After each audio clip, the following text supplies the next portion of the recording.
Este programa está auspiciado por Ayurvevas y Sat Chiananda, espacio holístico, un camino hacia uno mismo, para quienes deseen armonizarse interiormente y mejorar la calidad de vida a través de algunas de las disciplinas que ofrecemos para el autoconocimiento, desarrollo y crecimiento personal. Ayurvevas y Sat Chiananda, espacio holístico. Calle 120, número 1866, Departamento 1, entre 70 y 71, La Plata.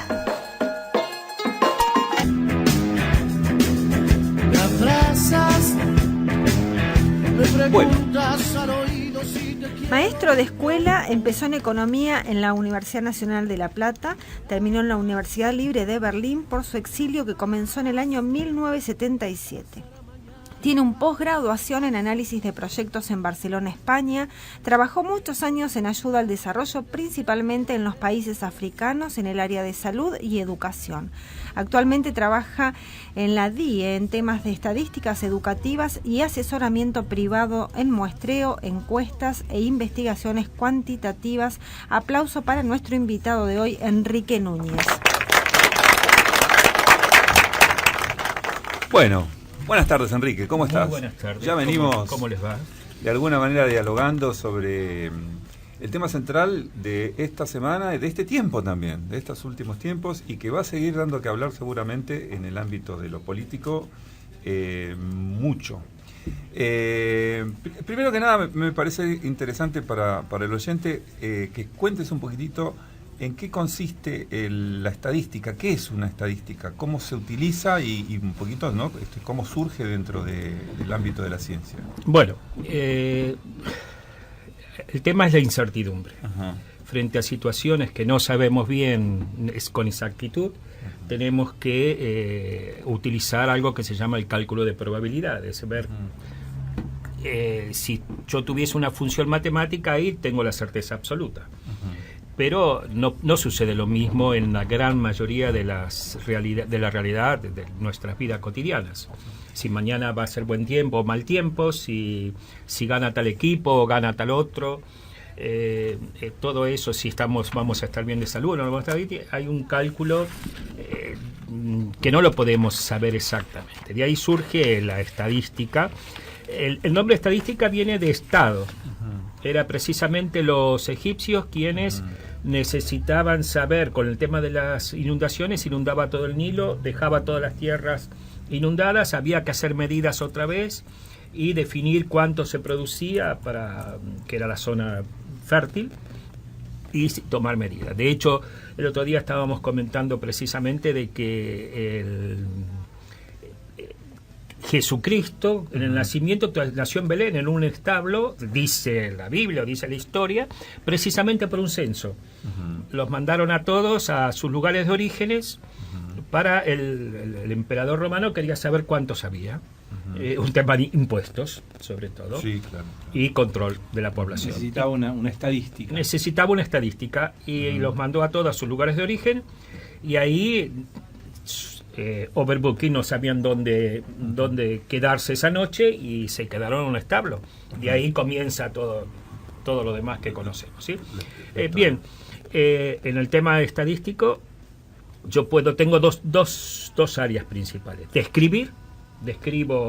Hago una estadística de la cantidad de alumnos o de la cantidad de personas que son de tal equipo o tal otro, y digo, hay tantos de gimnasia, tantos de estudiantes, o tantos alumnos en la primaria, tantos alumnos en la secundaria, tantos alumnos en las escuelas privadas, escuelas públicas. Eso es descriptivo. Claro. Entonces, en ciencia sucede que hay predicciones que se realizan que pueden ser muy exactas y hay predicciones de fenómenos muy complejos de la que no tenemos esa exactitud, entonces necesitamos aproximaciones. Bien, precisamente has tocado el segundo aspecto de la estadística, que es lo que has dicho, predicción o inferir, que es la estadística inferencial, es decir, a través de una muestra sacar conclusiones de la población. ¿Por qué una muestra? Porque no, en tema que estamos hablando, yo no puedo encuestar o no podemos encuestar a todo el país, a todos los votantes para saber a quién van a votar. por varias razones. Nos llevaría mucho tiempo. Tendrías que hacer una elección. En ese caso, por ejemplo, un simulacro de elección. Claro, nos llevaría muchísimo tiempo, es muy costoso y de recursos humanos y recursos financieros enormes, y por lo tanto la pregunta es ¿cómo hacemos para saber cuál es la intención de voto o qué es lo que quiere hacer la gente sin tener que preguntarle a todas las personas, a todos los ciudadanos o a todos los votantes? De ahí se responde a esto, que hay que estudiar, tomar una muestra. Esa muestra tiene que tener dos características: tiene que ser representativa. ¿Qué significa representativa? Representativa significa que si yo quiero saber cuál es la tendencia de voto para el domingo, no puedo entrevistar a toda la gente de Barrio Norte nada más. Es obvio que la tendencia de voto de la gente de Barrio Norte va a estar sesgada al resultado, ¿no? O entrevistar o preguntarle a todas las personas mayores de 60 años y no saber qué opinan y qué intención de voto tienen la gente entre 16, 17, 18 y 25 años. Entonces tengo que buscar, o incluso un tema hombres y mujeres. Incluir los sexos también. Sexo. ¿Por qué? Por varias razones, sobre todo últimamente con el tema del aborto y el resultado negativo. La población está muy sensibilizada en ese tema, ¿sí? Por lo tanto, tengo que prever todas estas situaciones. Tiene que ser la muestra, si la muestra representativa, tiene que estar en pequeño, reflejado, ser una fotografía exacta de lo grande. De lo grande. En pequeño tengo que tener las mismas proporciones, si quieren, y tiene que ser, si yo lo hago vertical el análisis, tienen que estar representados todos los sectores. Y si lo hago horizontal, todos los conglomerados, digamos. No puedo hacerlo solo de aquí en La Plata, de Barrio Norte, de la zona de allí, y tengo que entrevistar también a la gente de este barrio o de Villa Castelli. Es la crítica, Enrique, que se le suele hacer a veces a las encuestas telefónicas. Ese es el gran problema de las...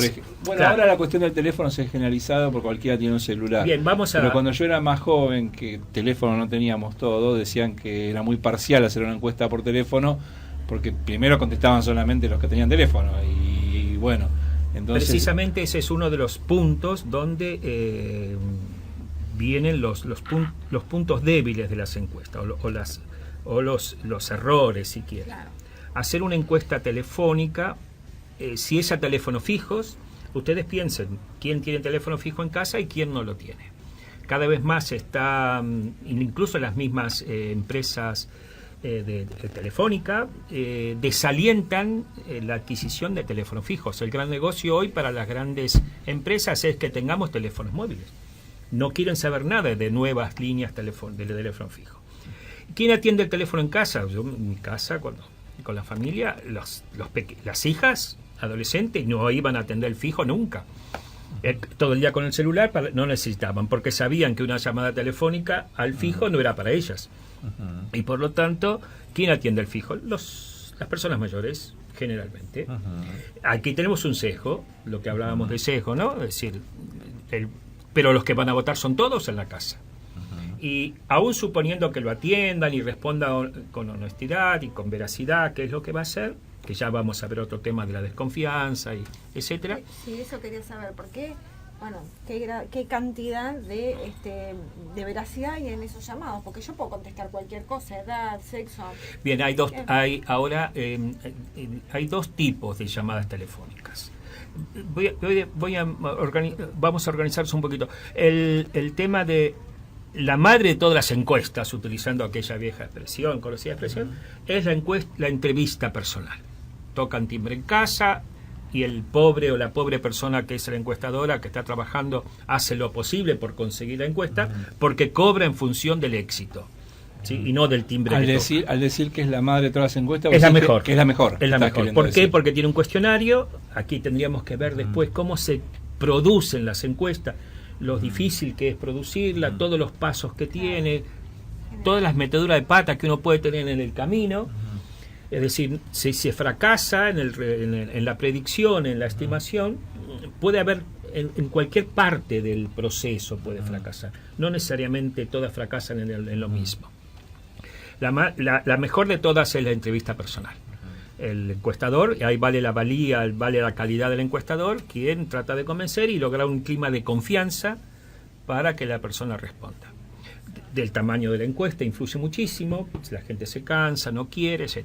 Entonces tenemos que la encuesta es un tipo de estadística, forma parte de una ciencia general que se llama estadística. La encuesta es una forma de alcanzar un valor estadístico, pero hay otros, ¿no es cierto? Sí, digamos que es el muestreo, ¿no? Es un muestreo. Un muestreo. Es decir, es imposible, y ustedes piensen en cualquier otra rama de la ciencia, de lo que sean.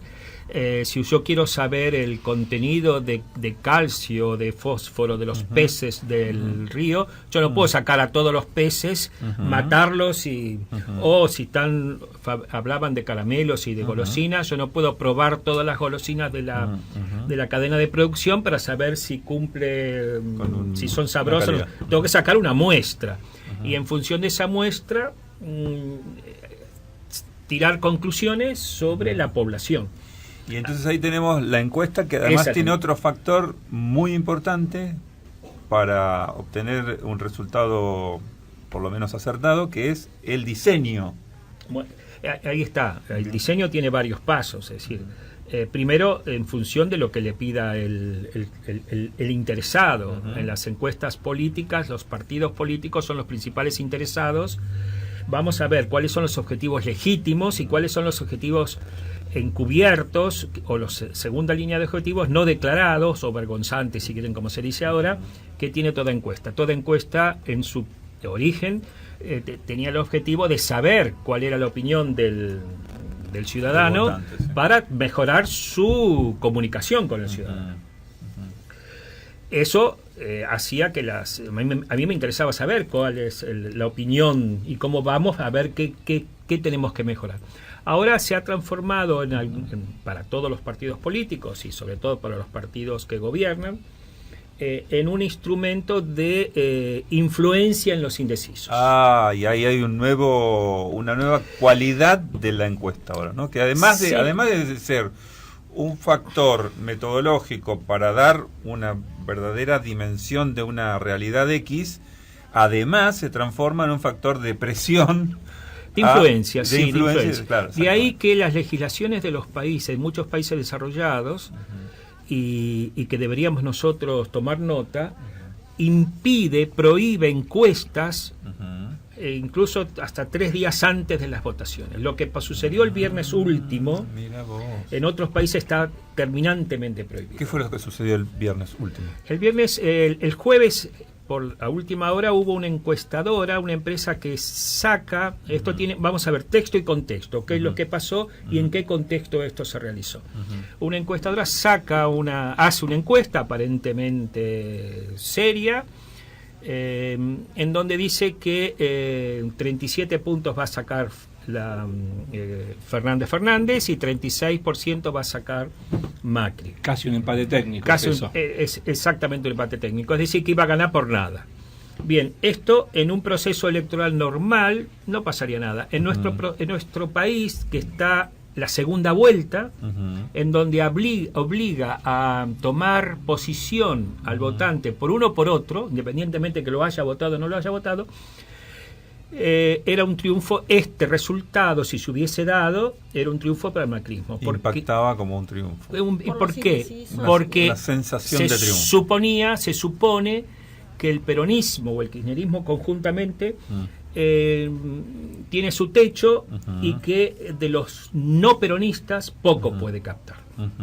Porque el voto no peronista en muchos casos es antiperonista. Y por lo tanto su posibilidad de ampliar hacia arriba su porcentaje de votos estaba digamos, poca elasticidad al alza. Mientras que el macrismo, aglutinando a los propios, más el voto no peronista o antiperonista, imaginaba que podía entonces crecer a tal punto que la encuestadora dijo que el 37% para Fernández, 36% para Macri, y en la segunda vuelta iba a ganar Macri por un 5%, a un 55%. a cuál Y dice. esto, entonces, pero Eso- ¿qué tiene de científico esa encuesta? Bien, ¿Cómo lo podemos ahora caracterizar? bien, tendríamos que analizar concretamente cuáles son. Primero, vamos a ver. No hay legislación al respecto. No hay. Es Nadie decir, le puede rendir cuentas. No bueno, hay... de hecho, hoy he leído a la mañana que algunos, incluso grupos empresariales, porque perdieron mucho dinero. ¿Qué provocó el viernes? Provocó un alza, este resultado. Ujú. Provocó, es un país, vivimos en un país relativamente pequeño, parece que es muy grande, Exacto, sí, sí. pero aquí el volumen de negocios. muchísimos capitalistas, grandes fondos de inversiones tienen mucho más presupuesto, mucho más dinero que en todo el presupuesto nuestro. Por lo tanto, es muy fácil influenciar nuestra bolsa de valores. Es Soros, que ustedes supongo que vieron ahora, se peleó contra la libra esterlina y le ganó la batalla. Y se especuló contra la libra esterlina y ganó. Es decir, la libra esterlina de Inglaterra. ¿Se imaginan que con nosotros pueden darnos una paliza en cualquier momento cualquier grupo? Si no me equivoco, el volumen de negocios del mercado de valores es de 50 a 60 millones de dólares. Exactamente. Cual para una corporación es nada. Para una corporación importante es muy 44 millones. Entonces, ¿qué hicieron? Esta noticia provocó unas compras a nivel internacional, subió el Merval es el mercado de valores, subió un 7%, subieron los bonos, el riesgo país bajó 860, sí, subieron las acciones en Wall Street un 11%. Provocaron todo un clima ¿Y eso artificial. qué sucedió? Y el dólar se mantuvo. Entonces, por supuesto, los medios de comunicación de nuestro país lo que hicieron fue publicitarlo a más no poder, porque precisamente nuestra legislación tiene un hueco en esto. En otro país esto no se hubiese podido hacer. El viernes se hizo, 48 horas antes de las elecciones, dándole publicidad al gobierno. ¿Para qué? Para tratar, ya no para conocer la opinión de los votantes, porque ya era tarde para cambiar el discurso de comunicación, la estrategia de comunicación. Se hizo para influenciar y decir, esto está fenómeno, aquí estamos muy bien, aquí no hay problema. Y de alguna manera provocar que aquel votante que tenía alguna duda, claro, que sea permeable a esto. El tema mayor son los indecisos. Claro, todo el mundo va por los indecisos. Bien, ¿Cuál es el porcentaje de los indecisos? Puede llegar hasta un 40%, depende de los procesos electorales, depende de muchos factores. ¿Sí? Bueno, interesantísimo. Estamos en la mitad de la película, ¿eh? Estamos en la mitad recién. Está el conflicto, ¿no? El conflicto de la película. ¡Wow! Está interesantísimo esto. Vamos a la tanda entonces y ya volvemos con Enrique Núñez, que nos está contando, nos está alumbrando, digamos, ¿no? Bueno, vamos. Es la hora 18:32.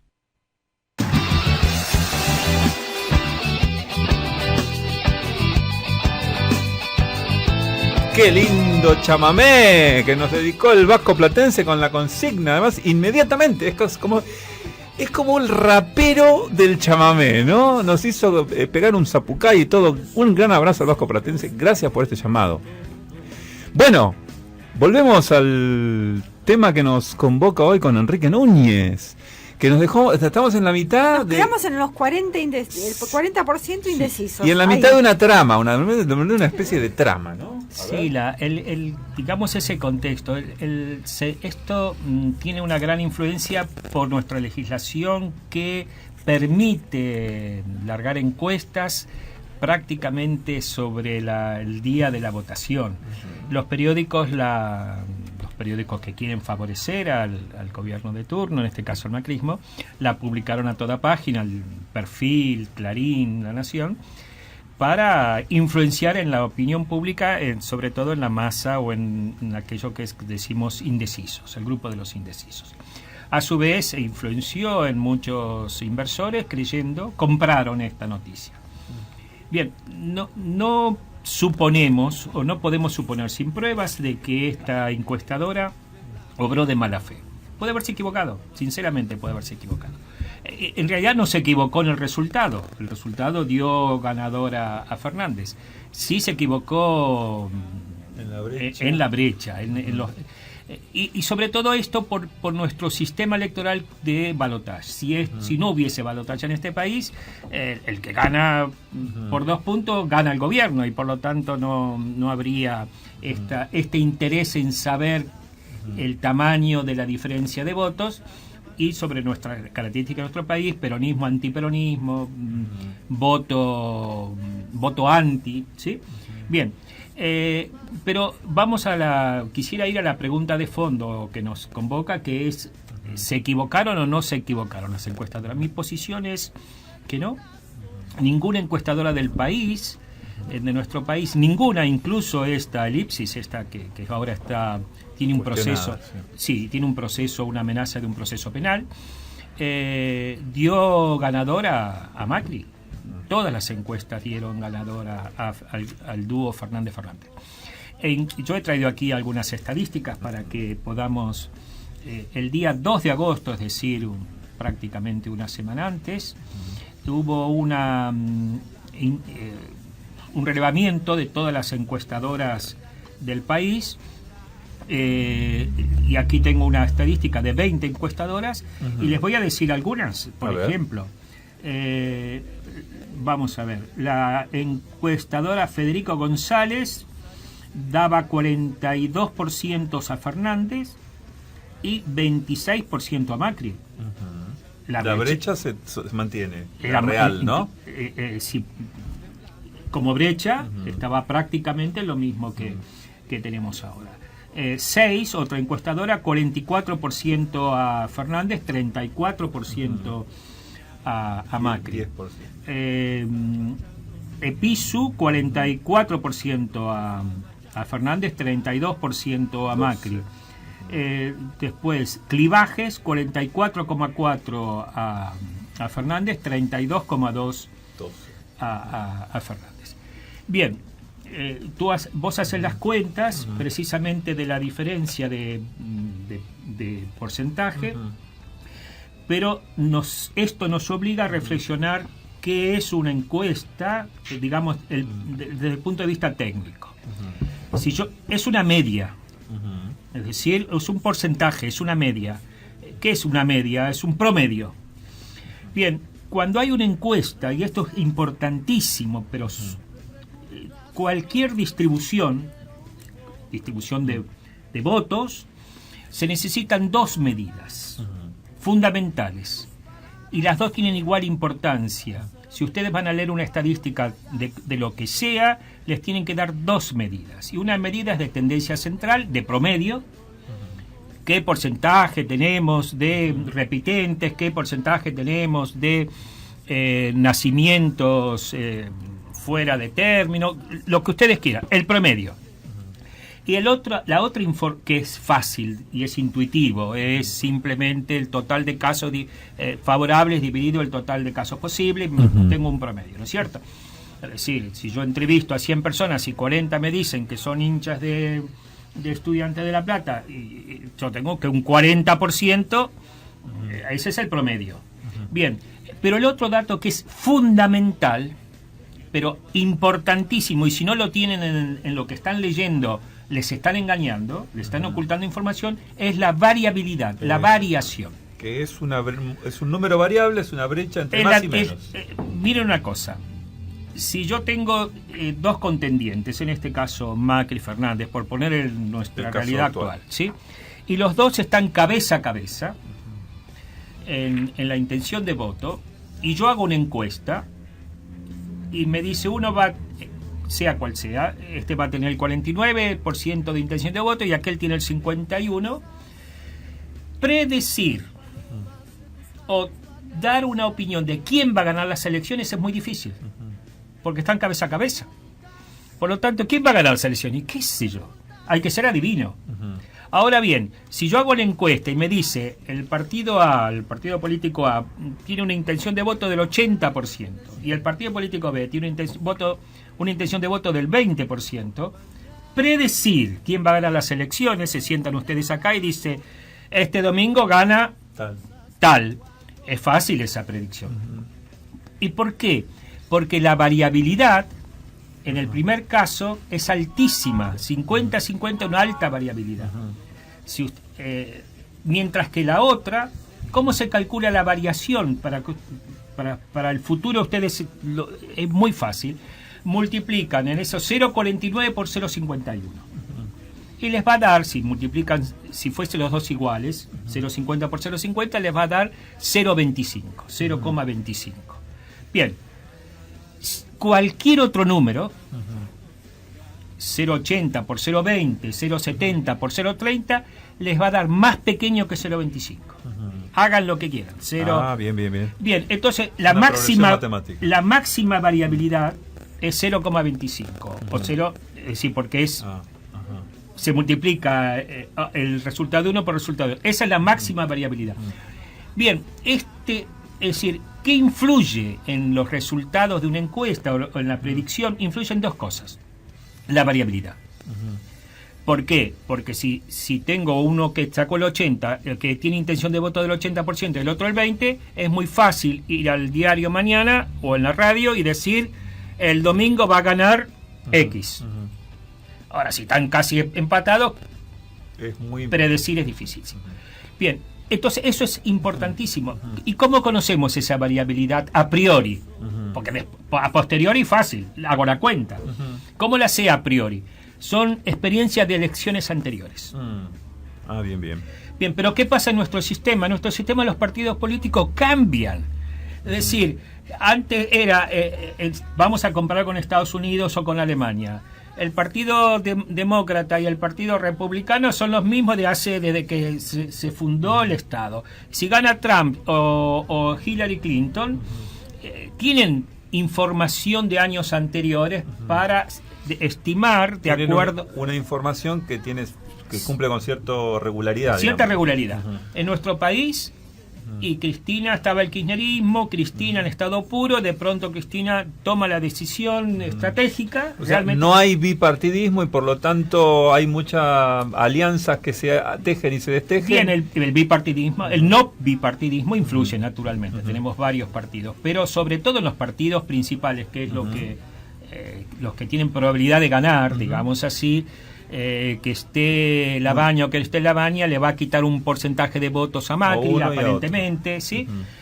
Cuando estaba Massa se hablaba de que le quitaban porcentaje de votos, ¿sí? Bien, pero cuando analizamos los partidos grandes, el tema de estar cabeza a cabeza o no, pero ¿qué ha pasado aquí? Cambian las reglas de juego, Cambiemos, pasó a ser, incluso hasta los nombres cambian, para ser Juntos por el Cambio.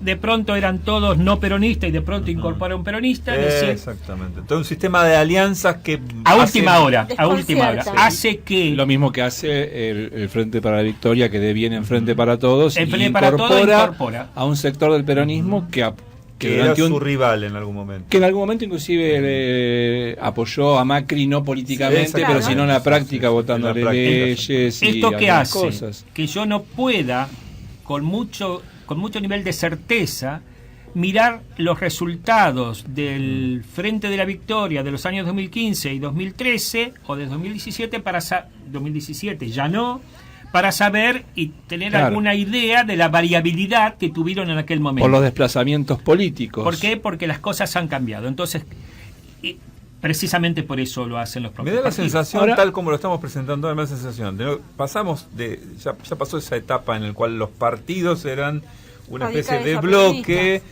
no, por eso eran partidos, eran un bloque que tenían una conducción, esa conducción determinaba las estrategias políticas y las tácticas.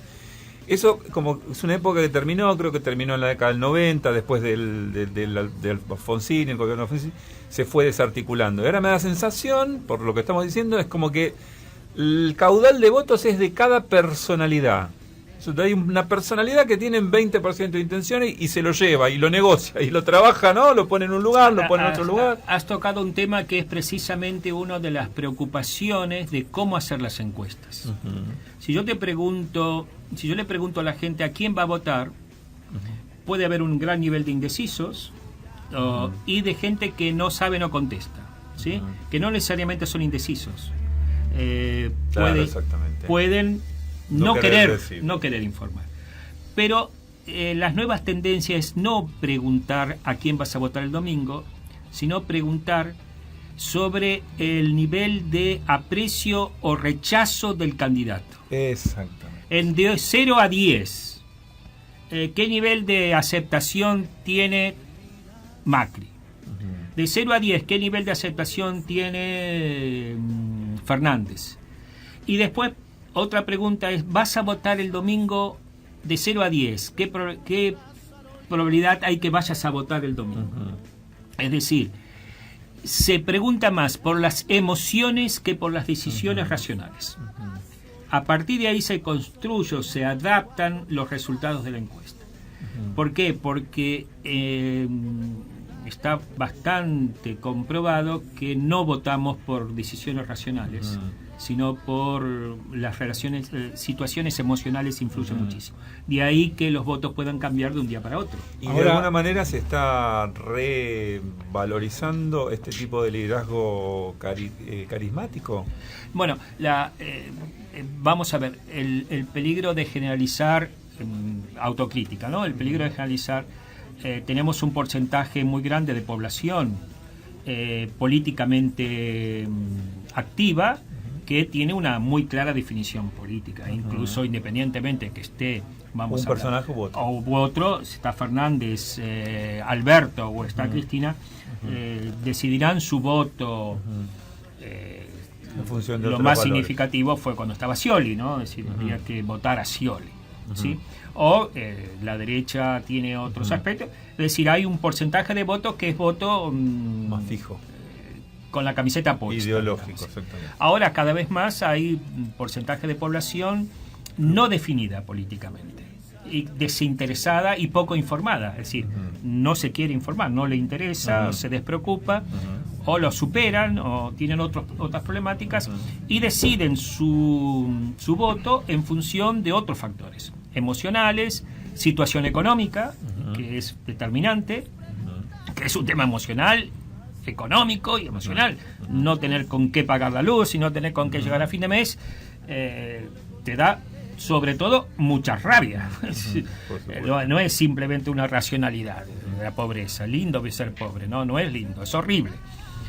O no tener con qué pagar las cuentas. Por lo tanto, son votos que influyen más el carácter emocional. De ahí que ese porcentaje de población son los que definen las elecciones en una dirección o en otra. Si no, no explicaríamos por qué cambió tan profundamente el resultado electoral con respecto al 2015. Enrique, dos cuestiones, dos comentarios y a partir de ahí tu reflexión.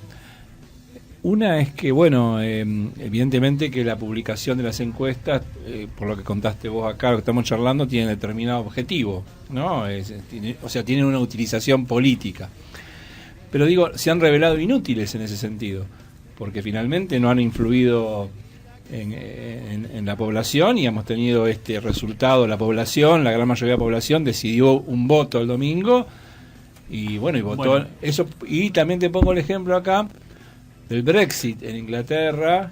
Bien, ahí sí que se equivocaron las encuestas. A ver cuál es la diferencia. Por eso después vamos a ver que hay razones, la dificultad de acertar.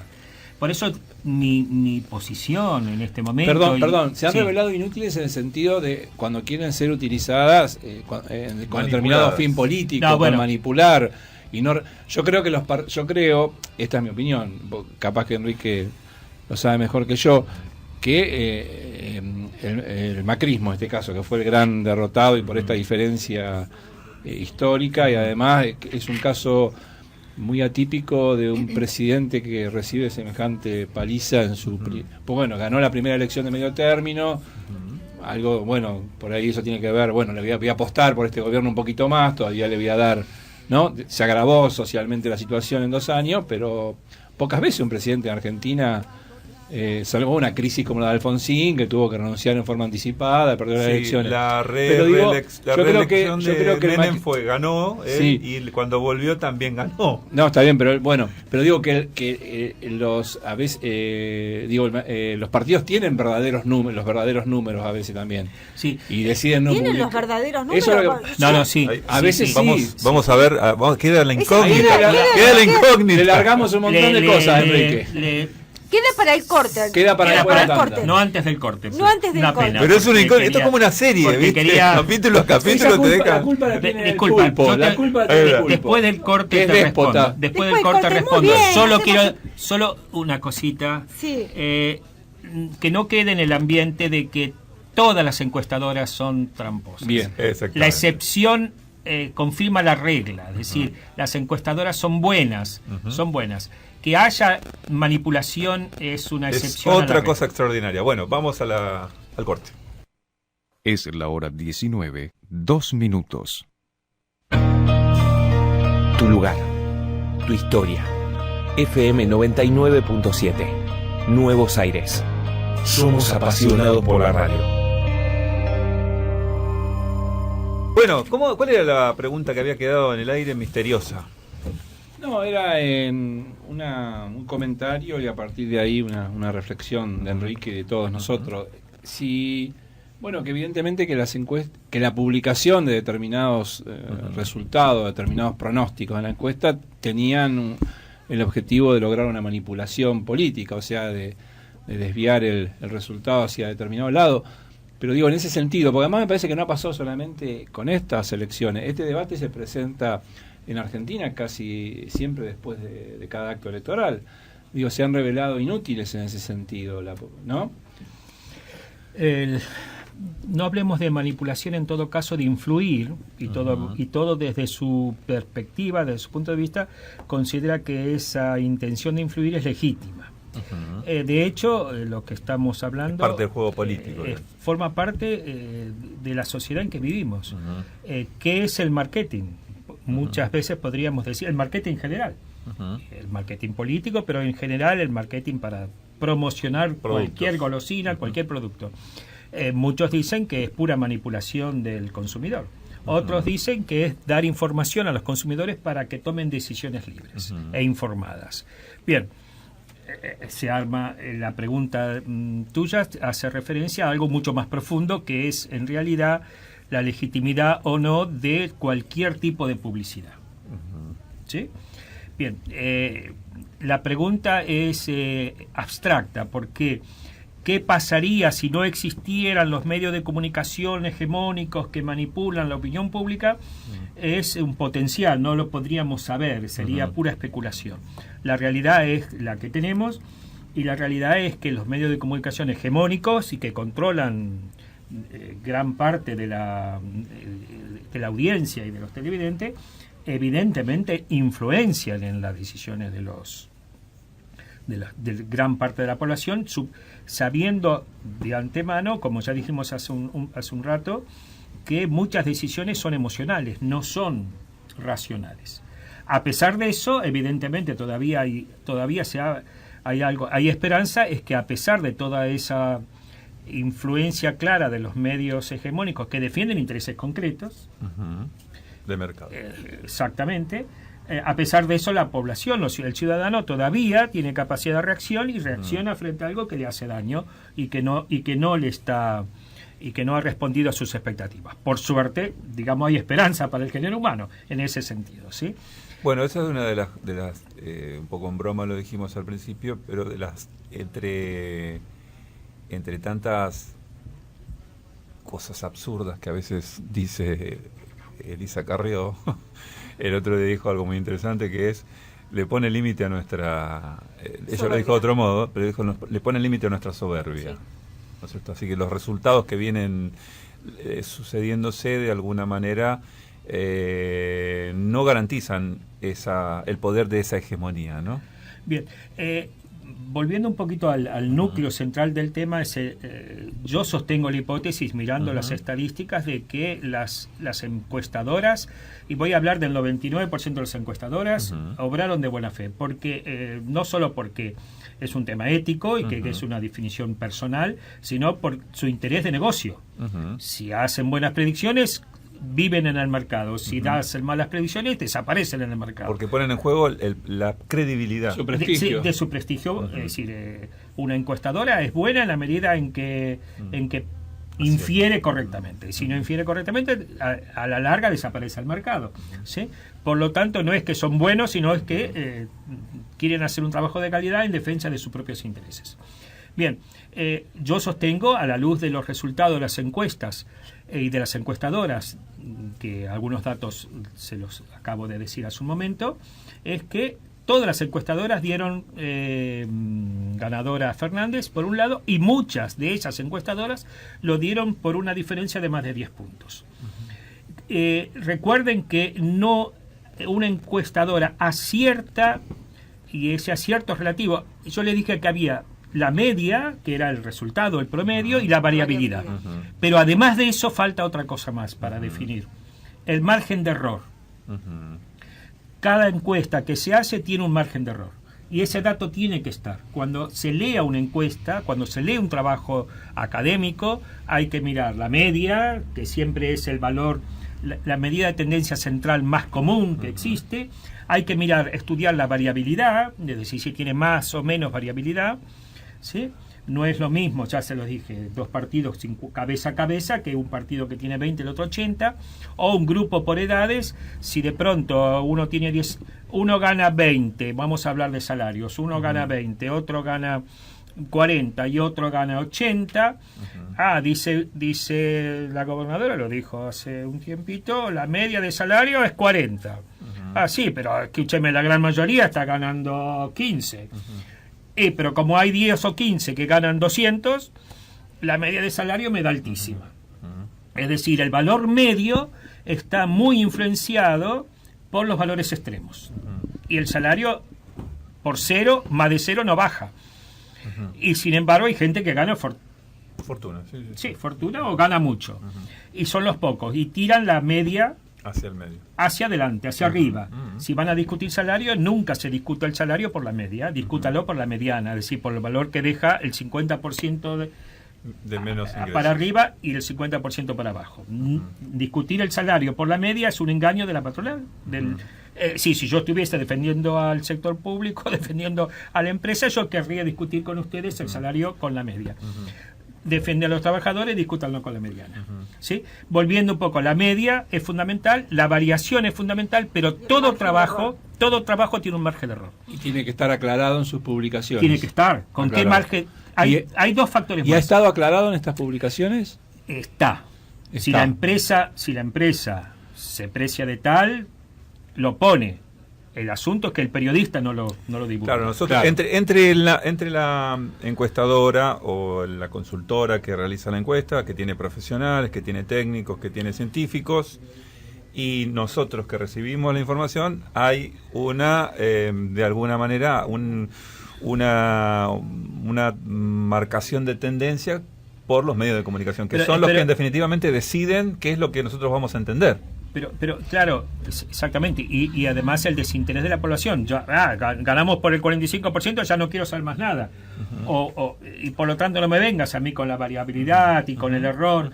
Y además hay otro factor que es lo que se llama en estadística nivel de confianza. Miren todas las variables que entran en juego. Hay una diferencia conceptual entre error estadístico y nivel de confianza, o el nivel de significación. Bien, que no viene el caso ahora, pero todo eso forma parte del tamaño de la muestra. Todas estas variables que les acabo de decir, el nivel de significación, el error, el tamaño de la población, forma parte, porque ¿cuántas personas? La Plata. Quiero hacer una encuesta en La Plata. ¿A cuántas personas tengo que entrevistar? Entrevistar lo máximo posible. Sí, loco, pero es que sale carísimo. Decime el mínimo posible para que mantener el error a un 3%, que es lo estandarizado, mantener el nivel de confianza al 95%. ¿Qué quiere decir nivel de confianza al 95%? Que de cada 100 veces que hago una predicción, el 95% la voy a acertar. Y tendré un margen de no acierto del 5%.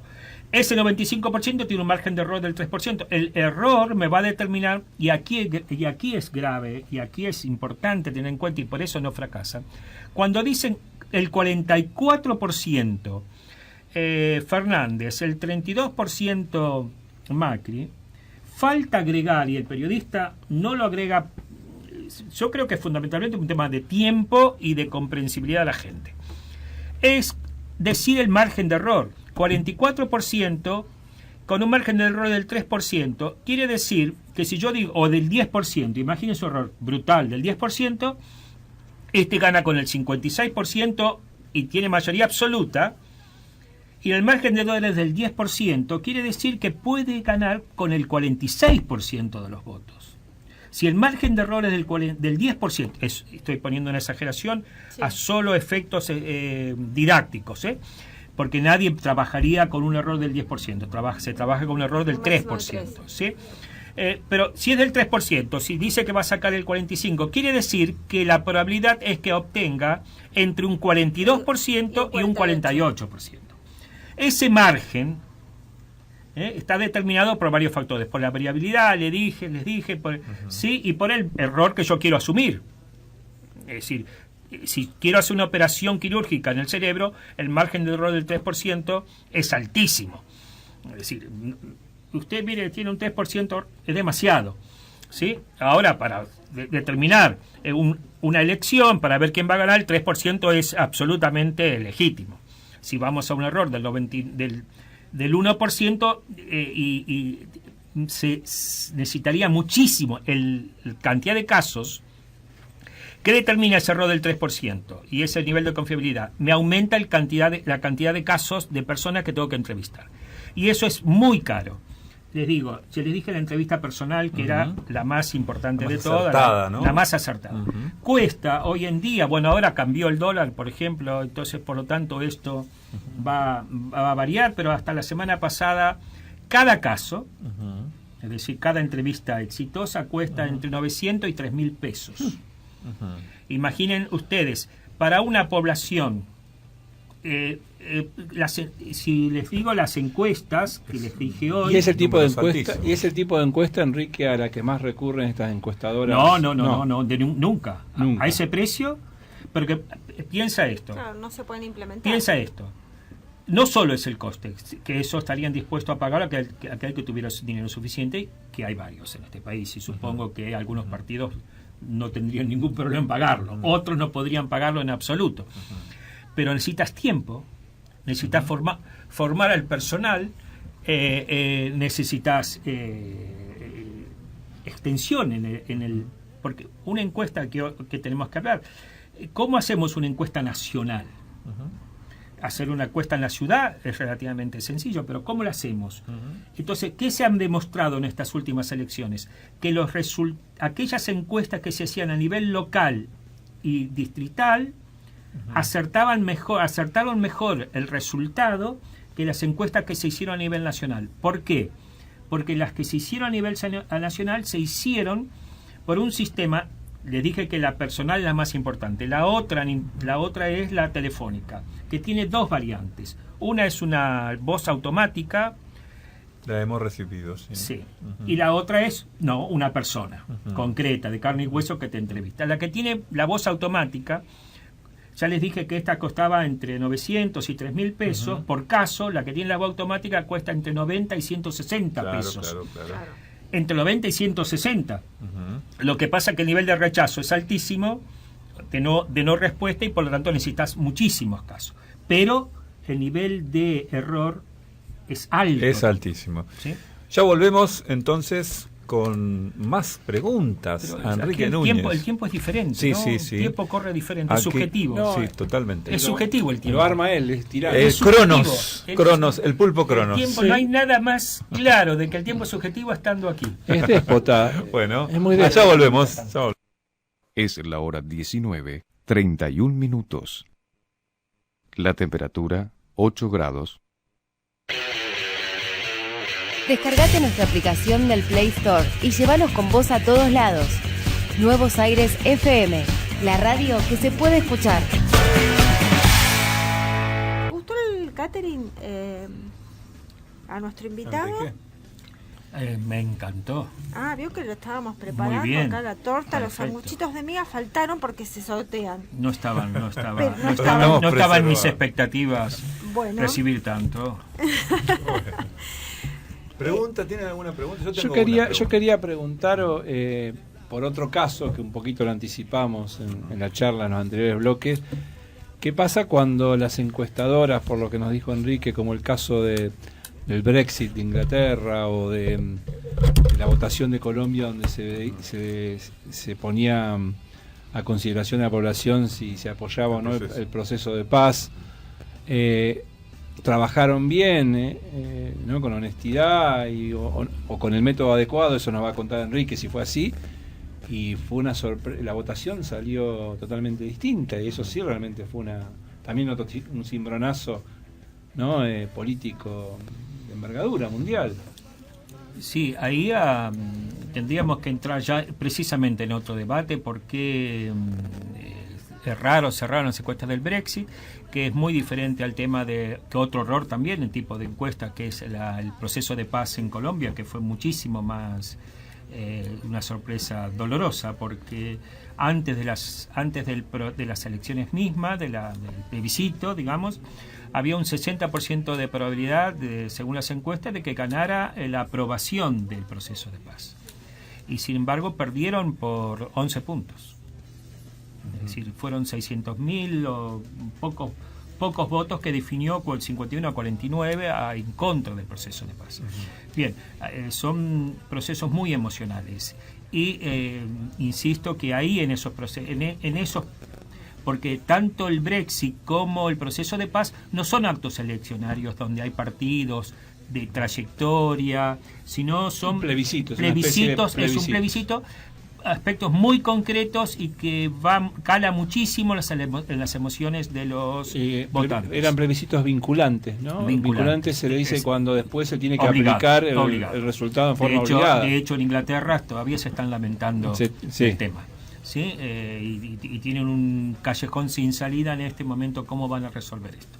Porque no es fácil salir, hay que arreglar las cuentas, y esas cuentas son complejísimas. Y perjudican a la misma población que votó salir. Está el caso de un gobierno que no cumplió con el resultado de la consulta vinculante, que es el caso de Grecia. No cumplió con el resultado. El propio plebiscito que convoca el gobierno después no cumplió, no lo pudo cumplir, y ahora fue derrotado. Perdieron las elecciones electoralmente. La población le dio la espalda. Yo creo que una de las razones es esa, ¿no? Bien, cuando se convoca un plebiscito se tiene que tener la vocación de querer cumplirlo y las capacidades para poder cumplirlo.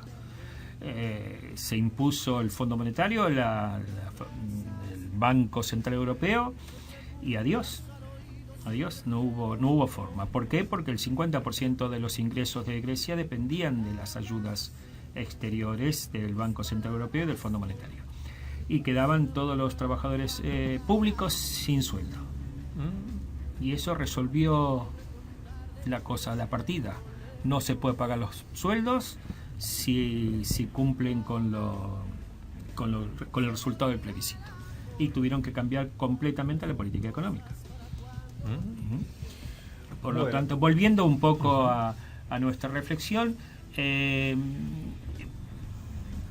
métodos de encuestas hay? Dijimos que la encuesta personal era la más importante, después dentro que cuesta, y quiero remarcar esto, 10 veces más que entre 900 y 3.000 pesos por caso, según quien lo haga y según qué extensión tenga. Después están las telefónicas, que se dividen en dos. Hay una persona real, concreta, que te llama y te trata de convencer, o hay un aparato automático que, bien, en el primer caso cuesta entre 200 y 800 pesos si es la persona concreta, y en el segundo caso entre 90, 100 pesos y 200, 180. La diferencia de precios es enorme. Por lo tanto, y la velocidad. Las encuestas telefónicas, ya sea automática o sea una persona, se hace muchísimo más rápido. La automática ni descontado. Ahora se está haciendo una nueva que es online, que es, te das de alta en una página y se simula un cuarto oscuro. Están todas las boletas, simulas todo y decidís tu voto. Tiene una gran ventaja, que es el anonimato, si es que tenemos anonimato dentro de las redes sociales y dentro de las páginas. Big Data. Exactamente, ese es un tema de reflexión que ustedes bien conocen y bien trabajan. Pero sí, las personas reciben un estímulo como puntaje, como si fuese una tarjeta Visa, le dan puntaje por participar y de hecho las encuestas que mejores dieron resultado, tendremos que analizarla, una de ellas es online, fueron encuestas online. ¿Cómo dio la encuesta online? Ahora les digo, fue esta empresa que les comenté, esperen un segundito. Sí. Clivajes, que dio 44% a Fernández, 32% a Macri, 9% a Labaña, a Esper 4,3%, a Del Caño 3,1%. Casi. Y dio un 4,4% no sabe, no contesta, el resto 2,4%. ¿Y saben a nivel nacional, fue online? ¿Cuántas personas entrevistadas? 1.387. Es decir, y la que más entrevistó de estas encuestadoras fueron 3.614, una. Como ven, hay unas 9.300 y pico tendencias que fue en IBR.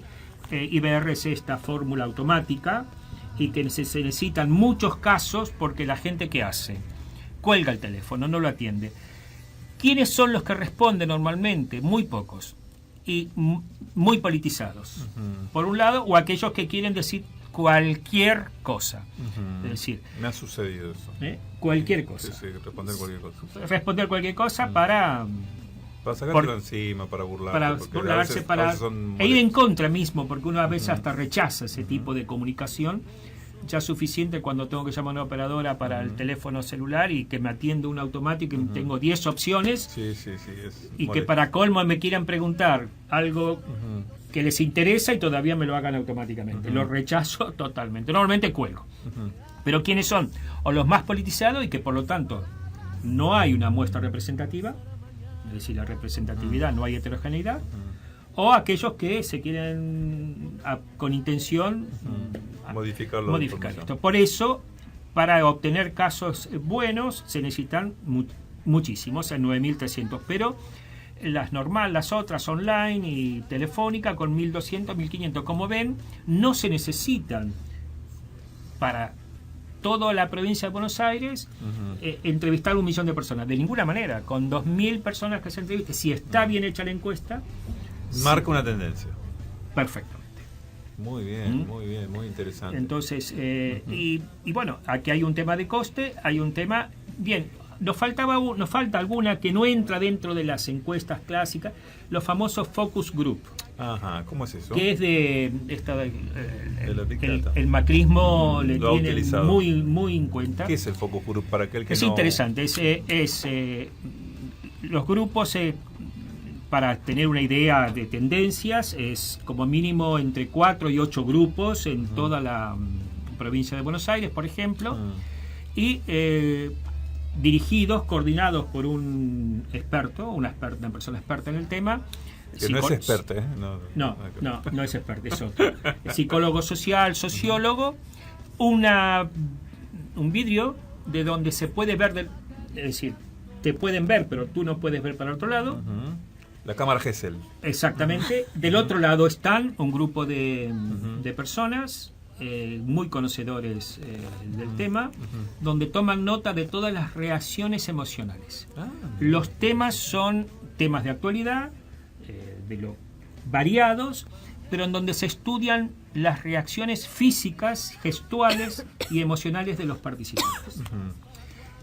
Si ustedes escucharon las palabras de la ministra de Seguridad, Bullrich, habla muchísimo del tema y dice que ellos están convencidos de que la matriz ideológica profunda, cultural, que el macrismo representa a esa cultura actual del país y que están convencidos de que es así. ¿Por qué? Porque han entrevistado a muchísima gente en estos grupos, en los focus group, y estudian mucho las emociones. ¿Y quiénes participan de los focus group? Te anotás en cualquier lado, te dan un premio de regalo por participar. No necesariamente son llamados, ellos buscan muestras representativas, ¿sí? Hay que presentar como una especie de currículum, decir, bueno, nada especial, pero quieren saber para diferentes estamentos de la sociedad, por edades, por profesiones, por lugar de residencia. Son experimentos de psicología social. Esto. Tal cual, experimentos profundos y se toman su tiempo, cuestan carísimo, claro. Esto, bien, es otra técnica, pero que no es una técnica ellos sacan resultados cuantitativos, pero el procedimiento es un procedimiento cualitativo, ¿no? ¿Sí? Estas son las... bien. Bueno, estamos ya llegando, se nos acabó el tiempo, como dice Enrique, el tiempo para nosotros corre de otra manera. Igual antes de octubre, por favor. Volvemos antes de octubre. Volvés a decirnos Con qué gusto, va a pasar. nos falta la mitad, qué va a pasar porque hablamos ¿Qué va a con pasar el diario en del octubre? lunes. ¿Qué va a pasar? Exactamente. Hablamos con el diario del lunes. Bueno, hablemos con el diario del sábado, entonces. Hagamos un compromiso dentro de 2 o 3 domingos. Claro. Bien, bueno. tendremos todo más claro el panorama. Claro, porque están volviendo a bien. recalcular, ¿no? Exactamente. Yo espero Sí. que no se adelanten, que sean en octubre. Personalmente considero que los procesos democráticos tienen que una vez por todas estabilizarse. ¿Sí? Y que no, porque si se adelanta es porque es malo para todos nosotros. Cuanto más se cumple con lo pautado, más legitimidad se gana en el proceso, ¿no? Sí, sí. Bueno, querido Enrique, muchísimas gracias. Ha sido una charla sumamente, no solamente interesante, sino aleccionadora para todos nosotros. Hemos aprendido muchísimo. Y sobre temas que no están cerrados para nada, ¿no? Pero sí valorizar un poco más, porque digamos, de los medios de comunicación, en esta semana tan intensa, como que le cayeron a la metodología científica, que en definitiva está detrás de la estadística, le han caído como jueces, ¿no? Y hay apresuramiento en el juicio. Sostengo que trabajaron bien, la gran mayoría trabaja muy bien. Las excepciones son excepciones y no tienen nada que ver con las encuestadoras profesionales. Y hay que identificarlo, hay que marcarlo, decir, bueno, aquí hubo un mal uso de una técnica o un uso demasiado sesgado. Bien, eso habrá que hacer los análisis encuestadora por encuestadora. Ellos mismos se ocuparán y se están ocupando de ver en qué le erraron o cómo mejorar su. Y seguramente eso va a impactar en su. El tirano que está. Nos está apurando. Vamos el tirano que opera quiere saber si va a salir campeón Boca. Si va a salir campeón no Boca. sé. ¿Cómo Y te va a Macri hacer ahora la está de lista? baja. Difícil, ¿no? Muy bien. Ahora Macri está de capa caída, no Tenemos creo. redoblantes. Les cuento que tenemos una torta que nos está esperando. ¿Una torta? Sí, Karina y Santiago, que Santiago Qué cumpleaños rico. mandó una foto de unas tortas. Esto es lo que estoy preparando, así que vamos todos para allá. Redoblantes, vamos por los aros de Puro Joyas. Revuelva bien, ¿mezcló? Sí. El ganador es. El ganador es Omar de Berizo, que mandó ¡Bien! un audio. Bien. ¿Es el del cantito? No, Mar de Berizo. Bueno, No, ahora el vamos por los cantito es sanguchitos el del vasco. remanso. Bueno, un invitado. El ganador. Acá está. El ganador es Gaby 089 de las galletitas Rococó. Galletitas Rococó. Soy una señora mayor, dijo. Nos dio el ¿Rococó rosadas? Sí, No, Rococó esas son rosas. otras. No, esas son otras. Los ganadores entonces sale. Son Gladys Gladys ganó. y Omar de los Berizo. aritos de. No. Omar ganó los. Gladys, no Gaby. Gaby, los sanguchitos del remanso y Omar los aritos de Muro Joyas. Correcto. Bueno, Ale, ¿nos vas a contar qué pasó con el hermano de Mirta? Y, bueno, lamentablemente el hermano de Mirta murió. Pero bueno, en realidad... Perdón, quise decir, bueno, no, nada, en porque realidad, era importante la hermana de Mirta, sí, ¿no? ¿Qué en pasó realidad si se ya lo sabemos que conoció- falleció? En realidad se lo conoció como muchos se referían a él como el hermano de Mirta, pero él tenía su propio peso. Se llamaba José Martínez Suárez, falleció a los 93 años de edad y es uno de los hombres más importantes del cine en Argentina. Cuentan, lo digo muy brevemente, cuentan las crónicas que cuando ya sus hermanas empezaron a actuar, pero todavía no eran famosas, ¿no? Al principio actuaban las dos juntas, ¿no? Son mellizas, él era el hermano menor, ¿no? él iba a ver la filmación y él, en vez de interesarse por lo que estaba pasando delante menor de y tenía sí, 2 años menor. Y tenía 92 Inclusive años. fue él al que le decían Josecito, no solamente las hermanas, sino todo el ambiente. Fue él el que develó la edad de Mirta, y Mirta luego lo retó hace poco. ¿No? Cuenta que él se interesaba por lo que pasaba no delante de las cámaras, sino detrás de las cámaras. Bueno, y rápidamente en los estudios Ludmington, estudios que ya no existen más, rápidamente aprendió la técnica del cine, se convirtió en asistente de dirección de Leopoldo Torres Nilsson, ¿no? Y en 1960 más o menos hizo su primera película que se llamó El Crack, ¿no? Voy a nombrar dos, no hizo muchas películas, hizo una película que se llama Los Chantas, otra que se llama Los Muchachos de antes no usaban arsénico, después se dedicó a la docencia y en toda la última etapa de su vida dio talleres individuales y solamente uno podía asistir a su taller si él antes le daba como condición 100 películas para ver. Una de sus alumnas fue Lucrecia Martel. Muy bien, qué buena anécdota. Bueno, 100 películas para ver. Nos vamos, agradecemos ya al invitado Enrique Núñez, muchas gracias, un aplauso. Ya tiene se viene la carta, el compromiso de volver antes de octubre. Sí, va a volver antes de octubre. Esperemos. Se viene la carta al oyente y Ciudad Gimnasista luego. Bueno, hasta el próximo domingo.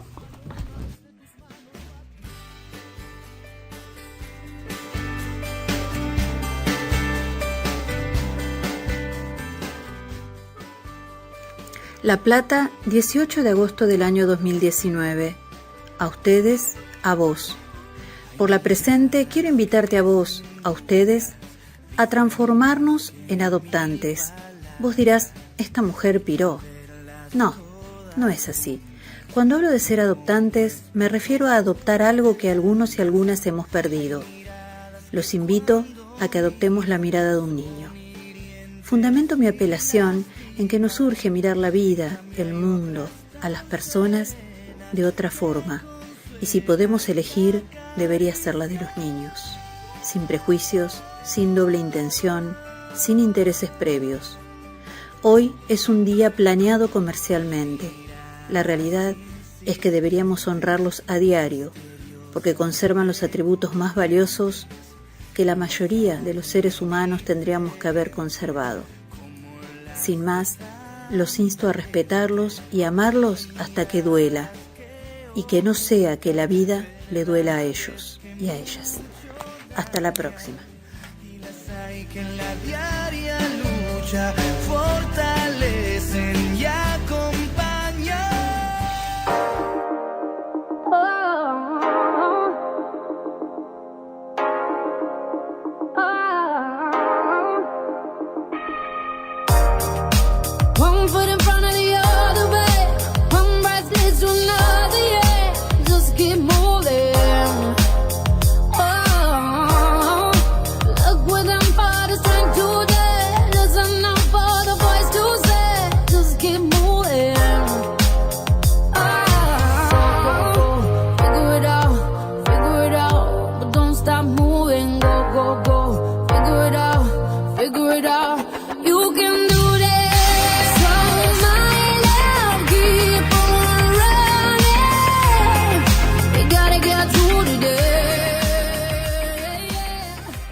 Es la hora 20 en punto. Arranca, no te pares. Suena tu canción por los auriculares. ¿Dónde estás? Llegas tarde. Corre mientras escuchas nuevos aires. Respira. El riesgo es que te quieras quedar. Voy a darte una señal, aunque estés en otra parte del mundo.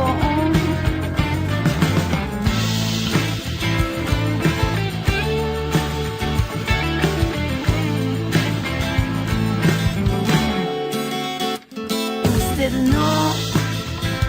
no se inquieten. Ponga la 99.7 y vos